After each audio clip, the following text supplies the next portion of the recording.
Hey guys, how are ya? Thank you for clicking onto this video and thank you for subscribing. Please subscribe and share the video. I think in this video I'm gonna kind of frustrate or piss off a lot of people. A lot of people from Zambia. Recently, a week ago or so, a very talented, full of energy, good person just died in one of those freakish accidents. At some junction, a truck, some driver was driving a truck, lost control, speeding and all those things. And he hit two cars, I think. And one of killed three people, including including this guy. You know, his name was Dandy Crazy. He was a musician, very nice guy. He's one of those people like they walk in the room. I've never met him, but you can just tell. My mom actually met him, but you can just tell. And they didn't know each other, but he acted as if he knew her. You know, he was one of those people who were just nice and full of positive energy. The kind of person that when they walk into a room, you can feel their presence. Like it's good energy, good vibes. You know, it was that guy with a smile. That guy. You know, he has died. I think he was still young. He wasn't even 50. He was at 40 something maybe. He's gone. Dead. Now, why am I saying, why did I make this video? Well, first of all, it's a sad story. However, there are certain things I need to mention in this video that I think Zambia and the Zambian people need to work on. Okay? Because I actually think people are so used to people dying in this country. And I think this maybe it's across Africa. I don't know. But in this country, people are so used to dying, it just become normal. You know? So like I could hear like after he died, and you know, every musician, every politician went to his funeral. And all I heard all of them say is, oh, he lives on in our hearts. Now, for me, I know that's bullshit. The people who say that, that's it. It's like the people who say, oh, who pray for you? They ain't gonna go home and pray for you. Forget it. That's it. That's the prayer. You know, when they say, oh, he lives on to our hearts, that's it. When they go, they've forgotten about you. They got their own problems to fix. Okay? Politicians, musicians, whoever, it doesn't matter. But so many musicians, because here's the thing. The musicians and the politicians in Zambia, like in most countries, these are the guys with money. They are the ones who are more likely to use the roads driving cars. You know, and there's just too many accidents. In this country, they have AIDS killing them, and they have these road accidents killing them. And they're not doing anything to fix the problem because they don't see it as a problem. They've seen it as part of life. Oh, we are born and then we die. That's true. But how long we live, we can help. We cannot predict how long we're gonna live, but we can help things out. Like that's why we have seat belts in cars. That's why we wear seat belts in cars. That's why we have speed limits in roads. What we are trying to do is minimize accidents so that people don't die. Right? Now, you can minimize. First of all, I'm not talking about AIDS. That's another topic for another day. But just on the roads, you can minimize accidents on the roads by even maybe, let me say, half of the road accidents that happen in Zambia. You can. They're solvable. They're issues. They're due to things that, like in this case, it was a driver who was speeding. Why was he speeding? Was he drunk? Was he well trained? How did he get his license? These are the things you need to look at. Okay. If it's not the operator, could it be the road? Because you can have a road with everything, with the tarmac and everything looking good, but the design may be poor. It could be like there's some blind spots at this junction. Because a lot of these accidents actually happen on junctions. Oh, it was this junction. Maybe the instructions about, you know, give way or something like that. People ain't getting what that means. You know, so you look into that. However, because people are so used to dying, no one is thinking of fix, and that's the problem. This is the problem with this country. This is the problem with my country. People have prioritized prayer over thinking. right? And this is not, I think in Zambia it's exaggerated, but it's across Africa. I think in Africa in general it's exaggerated, but this is a global thing. Thinking is the most painful thing people go through, so they avoid it. This is why we have a lot of people that are sheep, because it's much easier to follow. This is why religion does so well. And I can go deeper into that, how we have a thinking brain and an emotional brain. And now the emotional brain is so bigger and more influential than the thinking brain. For you to have a moment where you flip the two, where the thinking brain takes over, that's not easy. That's not an easy thing to do. And people hate that. And this is why people that think actually end up doing so well. You cannot create Amazon if you're not thinking. You cannot create a company like Facebook without thinking. You cannot create something like Apple company without thinking. You need to think. People don't like to think. It's much easier to just be a follower. Now, I've visited a few countries. I'm currently in Australia, and usually what they do is whenever something happens and it keeps happening, and you can see a trend that this is happening too much, they have what they call a royal inquiry. Could be that, okay, there's too many people dying in prison. What's going on there? So they'll have a royal inquiry. First of all, they have to find out why people are dying. What's causing the cause? And then after that, they have to lay out a plan to minimize this. And then they present that. And then the government works on it to try and fix, following those guidelines that they've put out that can minimize people from dying in prison. Okay, on this, but there's too many road accidents. What is it? You sit down again. There's an inquiry there into road accidents. What? Do we need more speed cameras? Do we need more, not humps, but something that helps people slow down? Do we need more road signs? Maybe the road itself. Let's look at the road design and see if this has maybe too many blind spots, and that's what's causing these accidents. And that's why these guys minimize. You cannot get rid of road accidents. They're going to happen, but you can minimize them. That's why in Zambia, these things happen too much. And just from the outside. But my people, the problem with my people is that religion is so powerful, which affects the emotional side of the brain, that people these days cannot even think. Anything that forces people to think, they'll even kill you if you suggest something like that. Because they want to go and pray about it. But you and I both know, and I don't care what you're going to say about this, prayer does not work. And I challenge anybody, anyone listening to this, I challenge them to prove to me that prayer works. Prayer doesn't work. We need to, and I'm not saying don't go to church. Whatever you believe in, keep believing. You can believe in a tree. Amazing things can happen as long as you believe in it. I'm not saying don't go to church, but we need to start thinking. And this is what I was even saying, like, we have a day of prayer in Zambia. Why don't we have a day of thinking as well? Where one day, people could be, we say suburbs, meet up, the community hall or something. We don't have that in most suburbs. There's always a soccer stadium somewhere. Let's meet up in a stadium or street by street. Have a meeting. Suggest what sort of things you can improve on your street to increase safety and all kinds of things. And then present this to your MP and follow it up. The country can change. Thinking day. What's happening with Day of Prayer? Nothing. It's the laziest way of living, because you just go there and pray. And that's it.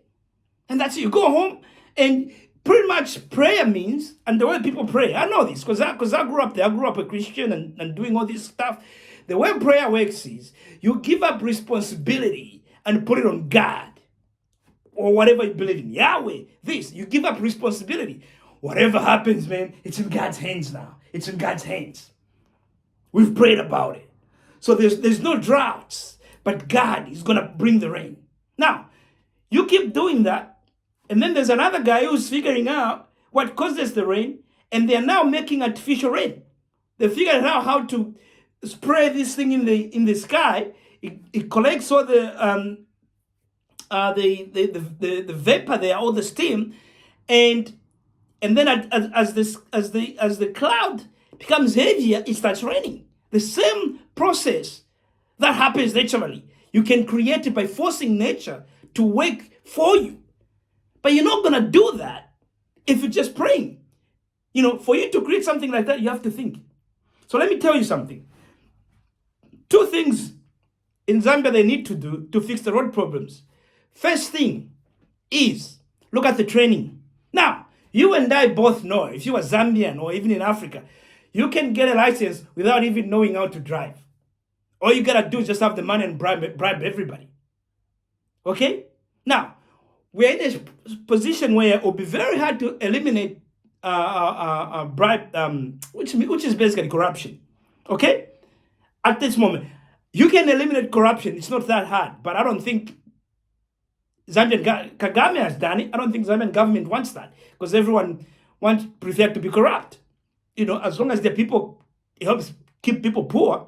Imagine if Zambians were educated up here and they put thinking instead of praying. Just imagine, because they'll be able to tell if these politicians are full of crap and vote for people that actually care about them. But when you keep the people praying, you can control them.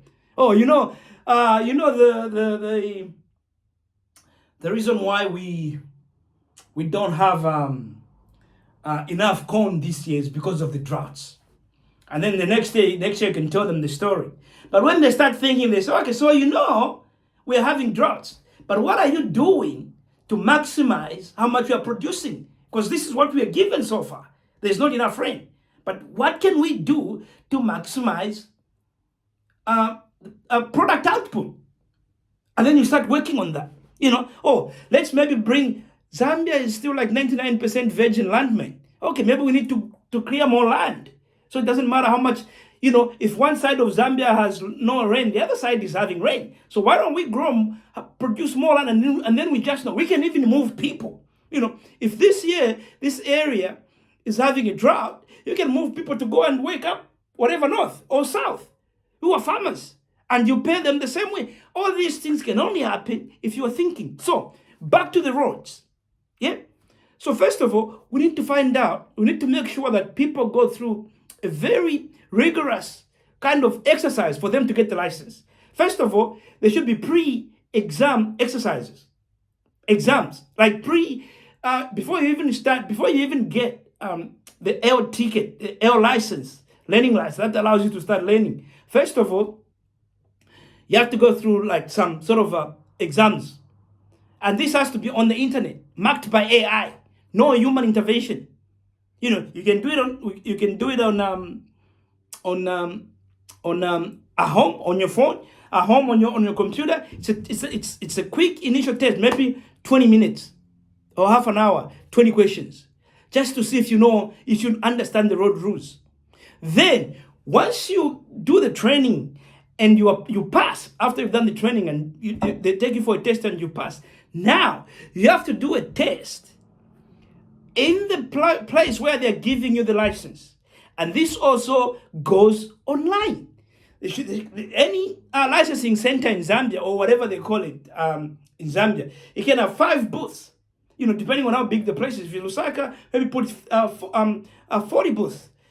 Put a computer in each one of them. Computers these days, you can buy a computer for $600.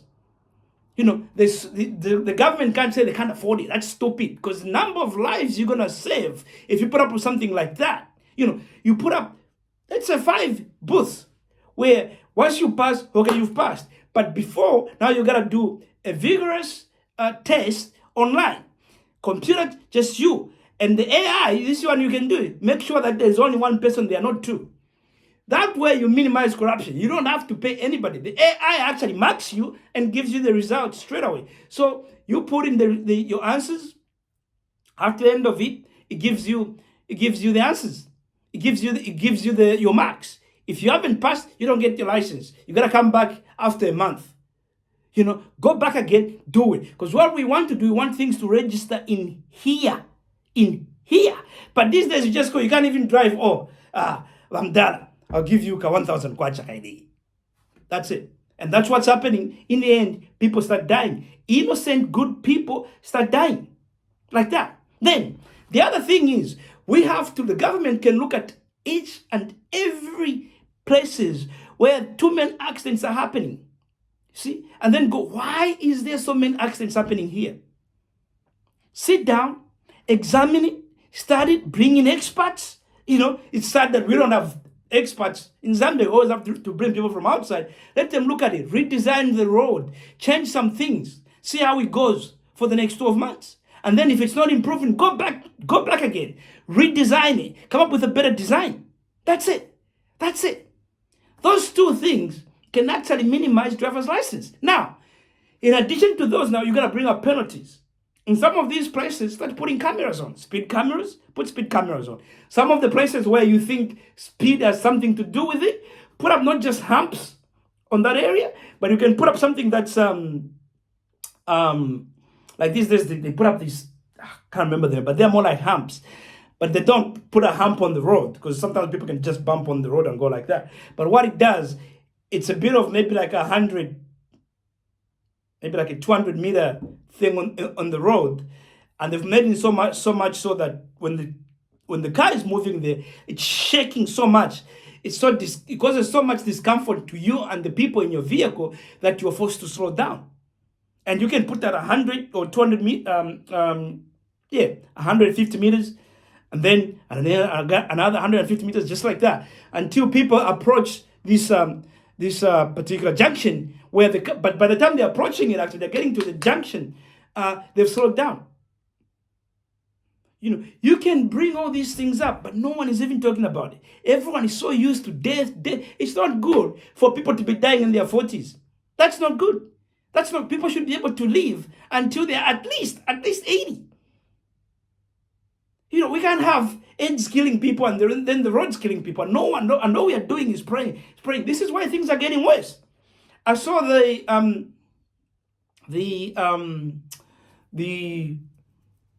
Speaker of the National Assembly complaining about kids in this country acting up. Okay, let's do this. Since we started this prayer, are things getting better in the country or worse? Now Zambia has junkies. Just think of that. And no one is trying to question this. Where are these people getting drugs from? Let's put up an inquiry and find out how we fix this as a problem. Kids are acting up. What's happening there? There's so many things that need people to think, not pray, guys. Prayer does not work. I'm telling you this. Prayer doesn't work. I know prayer hurts your feelings, but I want you to go home and think about what I'm saying, because this thing does not work. I just want to say rest in peace to Dandy Crazy, man. It's sad that such a good person had to die that way. And no one in this country is talking about fixing the roads. It's not about just, the roads, they've put a tarmac and it looks good. No. It's the design. Secondly, two things I think are very crucial to this. The design of the roads. Always have an inquiry into road accidents and design of roads. Those two things. Let's put up something to make it so hard for someone to obtain a license, so that by the time they obtain a license, they know actually how to follow road rules. So sometimes it's not just about driving. It's about learning the road rules. Thanks, guys. I hope I pissed off some people, but I hope after you kind of calm down, you think about what I'm saying. These are the things we should be demonstrating about in this country. Say the roads are killing us, AIDS is killing us, we got junkies in the country, our kids are going insane. Where is this country headed to? Failed state. Okay? One good thing that has happened is free education. Let me just put it that way. Anyone who's against free education, I'll punch him in the face. Okay? Thank you, guys, and thank you for watching my video. Please subscribe and share, and let me know what you think of the things I've just spoken about. Thank you. Goodbye.